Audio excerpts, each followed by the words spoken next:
Hey guys, this is Chaos Chrono, back with another episode of Keyforge deck openings. We're on to our second last deck of this display case. It's been a fun ride. We've had one really high rated deck, the rest more on the average side, but definitely some interesting things along the way. But yeah, let's see what we got today.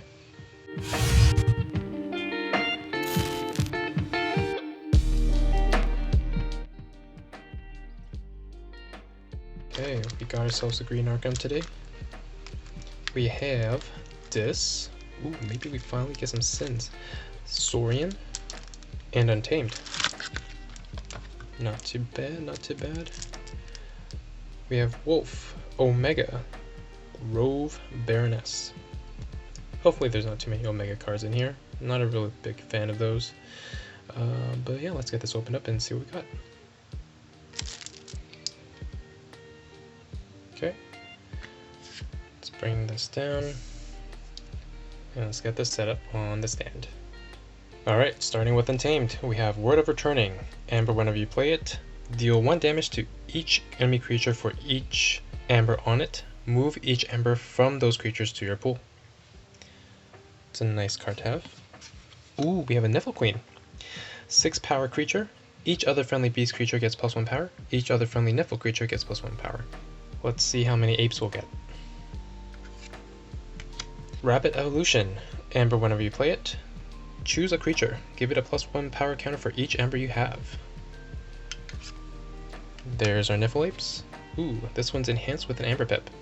3 power creature. When Niffle Ape is attacking, ignore Taunt and Elusive. Ooh, a second one with an enhanced... Oh, draw Pip. If only this came with the Nifflecon. That would be awesome. Is there more? Nope. Just the 2. Lost in the Woods. Amber, whenever you play it, choose 2 friendly creatures and 2 enemy creatures. Shuffle each chosen creature back into their owner's deck. Key Frog. 2 power creature. Destroyed. Forge a key at current cost. Ghost Hawk. 2 power creature. Deploy. Play, you may reap with each neighboring creature 1 at a time. Second Ghost Hawk. Flumph. 3 power creature with Skirmish. Fight, give a beast creature 2 +1 power counters. Very nice. We have a lot of beasts. Oh, second Flumph.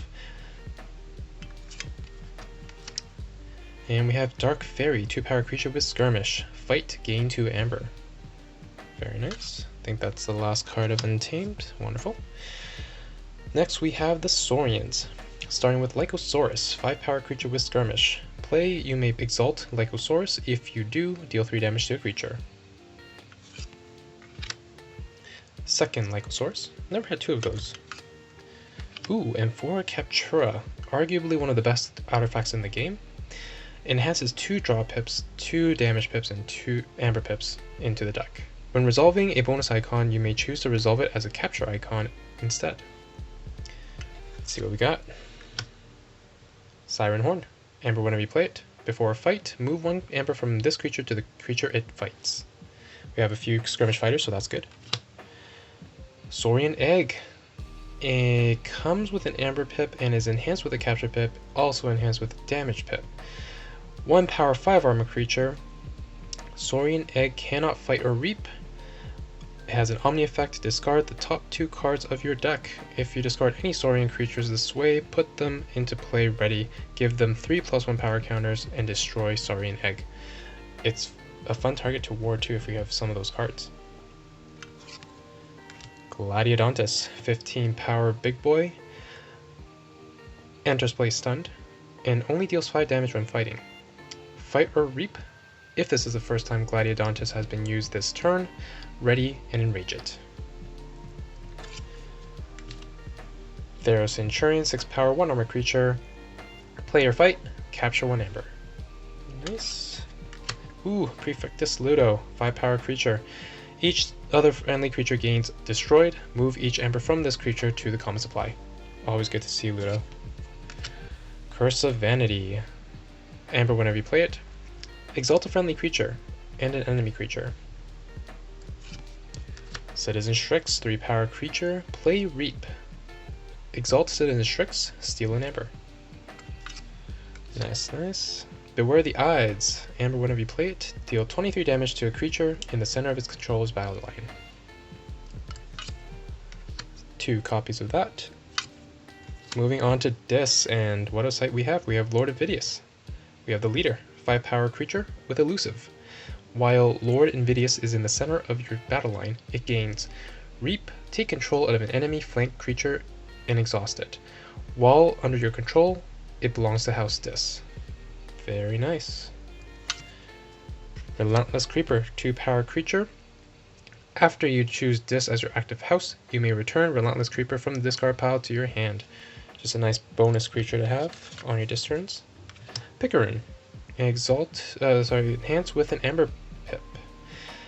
X power as deploy, and X is the combined power of Picaroon's non-changeling neighbors. I don't think I've seen any other changelings though. Obsidian Forge.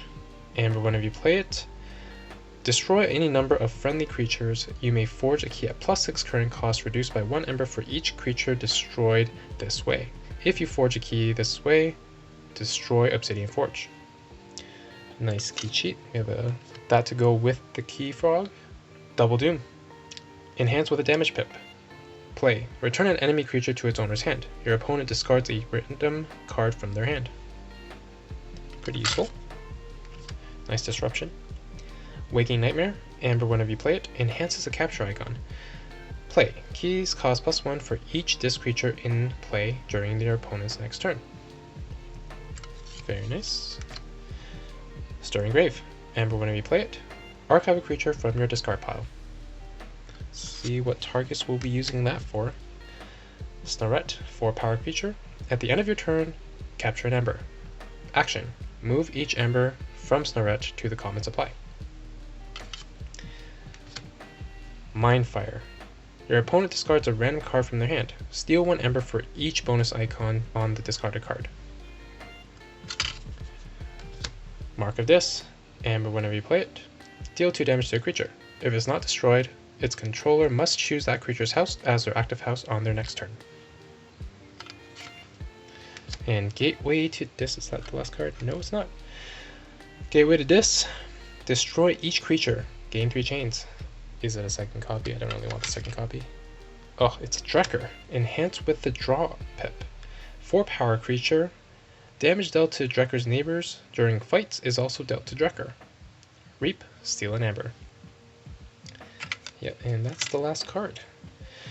Alrighty, let's get this organized and see what we really got here. Alright, starting with the amber. We have 4 pips in Untamed, 5 pips in Saurians, and 5 pips in Dis, totaling 14. We have a Citizen Strix, which more or less guarantees 1 as well. We have Dark Fairy that can generate, and Ghost Hawk that can increase the reaping. Gladiodontus has an extra use, especially if we start with the reap, so that's a potential generator there. Drekker could steal, and Mindfire can also steal. Overall, through one playthrough, just based off the pips, so starting with 14, Citizen Strix 15, 16, 17, 18, let's go to about 20 to 22 expected amber, just depending on the reaping and creatures as well. Next we'll move on to the amber control. Alright, moving on to amber control, we have the capture icon on the Saurian Egg, Thero Centurion, and 4 Captura Citizen Strix for Saurians, Waking Nightmare, Mindfire, which is hit or miss, usually probably more miss, and Drekker and Snarret for amber control directly. So it's a little lackluster. Below in the second row we have some ways to protect. Yeah, I believe there's only just the 1 capture icon, but the rest, there are a bunch of other icons as well. We have the 14 amber icons, a couple of damage icons, at least 2, and 2 draw icons that could be used as capture. So overall the control is still going to be rated low, as the amber pips you might rather use for generating, so the control is rather limited.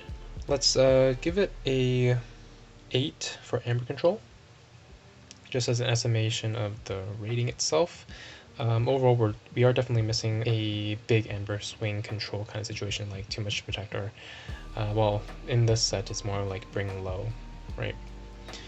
But that M4 Captura will definitely do work. Honorable mention for artifacts. I don't believe there's any artifact control in here either. Not from reading anything, so we're looking at 0 for artifact control. But let's take a look at the creature control. Alright, taking a look at the creature control, it's probably where this deck shines. We've got some good bodies in Untamed, pretty much the whole set, especially with the Niffle Queen. If we can protect it, it'd be better, but lacking that, I think we will try to keep the Niffle Queen alive as long as possible because it amplifies her beasts, which is pretty much the entire kit. We have Word of Returning, which definitely helps with managing creatures with Amber on it, and Lost in the Woods for some board control as well. We have double Beware the Ides and Saurians. We have the 2 Lycosaurus with their play effects, as well as their skirmish fighters, Gladiodontus and Therocenurion that also fight as well. We've got Lord Invidious that can take control of an enemy creature, Mark of Dis for that 2 damage, and Double Doom that's enhanced with a damage pip, and Gateway as well to deal with board control. We also have Mindfire to discard cards, and pick a rune that can become a sizable creature depending on what's next to it. Like if you put it next to the Gladiodontus, well, there's another at least 15 power creature right there. So there's a lot of potential for the board. Having a wipe is nice, just in case of emergency, and they're all ways to potentially destroy the Keyforge. The reason why I brought it up is because it's also a beast. It'll technically take 1 more damage if Niffle Queen is out in order for it to die. So that's something to be aware of while playing this deck. So in terms of creature control, I'm gonna say maybe around 15 for creature control. Next, there's speed. Overall, just 2 draw icons from game 4 Captura. The Saurian Egg does help cycle a little bit too. But I don't think there's any other effects within the deck that really help speed it up. And there's also the chains from Gateway to Dis that may limit it. Overall, I'm thinking relatively close to 0. Yep, the 2 draw icons compared to the Gateway's chains, I'll say they can potentially cancel out for a 0 or maybe just a positive 2. The Obsidian Forge being out with the Keyforge is a nice combo to instantly forge key without destroying Obsidian Forge. Or, if there's somehow a way to amass a bunch of Amber, there is a chance you could do a double forge. That would be very interesting. In terms of the strength of this deck, I think it's once again going to be relatively average. Without the artifact control, it's gonna be hard pressed to become a top tier. The Amber control is a little lacking in terms of the quality. Creature control, there's no problem. Speed is also a little lacking. So I'm gonna say probably 70 flat as my rating. It's not bad at all, but it's not quite screaming amazing just looking at it. It's a decent amount of Amber, good number of creatures, so it's not going to race, but it's probably going to be a gradual gain. So the weakness is controlling the opponent's Amber enough. With the pips, it could happen. It could be sufficient, but when you're controlling, you're not generating, so there's a balance point there that needs to be met. So I see potential, but it's a little limited. So let's give it a 70 flat to be conservative. With that, I think that's everything for this deck. Thanks to everybody who's been watching these videos. It's been a pleasure to make them for you. It's been great to see people in the comment section just taking their shot at guessing the SAS as well. I don't think there's a win or lose, it's just a sense of reassurance that, you know, more than one way of classification supports your number. But aside from that, play test everything. That's the way to figure out the true value of the deck. So hope you all continue enjoying this content. If you have any comments, suggestions, feel free to leave them down in the comment section below. I'm hoping to get started on some new content with a teammate of mine just to get some gameplay up and running. So keep an eye out for that. And yeah, hope everyone's staying safe and wish you all a Merry Christmas or Happy Holidays. And as always, be kind and happy forging.